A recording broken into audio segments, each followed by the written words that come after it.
In today's video, I'm going to teach you how to delete a Salesforce Trailhead playground org, 5 minutes. By the end, you'll know exactly how to remove an unwanted playground from your Trailhead account cleanly and confidently. One quick note before we begin, in Trailhead, this process is called disconnecting a playground. It removes the org from your hands-on orgs list and unlinks it from Trailhead, but it does not permanently erase the underlying Salesforce instance. That distinction is helpful if you're tidying up your list or avoiding confusion when starting new modules. First, sign in to Trailhead on your browser. Make sure you're using the account that currently has the playground you want to remove. If you have multiple accounts, double-check you're in the right one to avoid disconnecting the wrong org. Once you're in, look to the top right corner and click your profile avatar.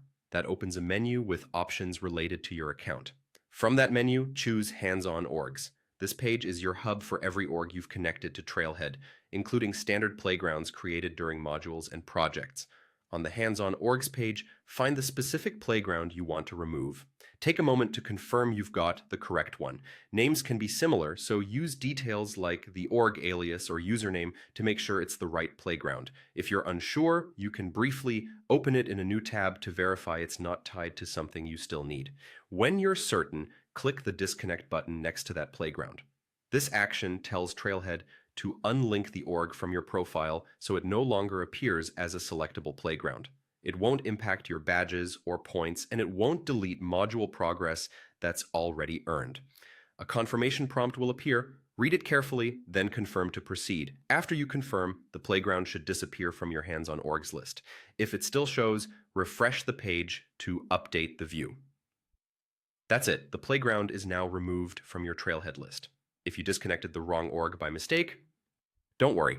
You can reconnect an org later from the same area using the connect option.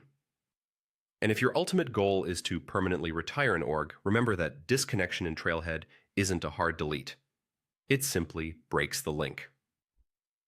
For most users managing clutter, that's exactly what they need. Thanks for watching. If this helped you streamline your Trailhead setup, consider doing a quick audit of your remaining playgrounds so your list stays organized and ready for your next learning sprint.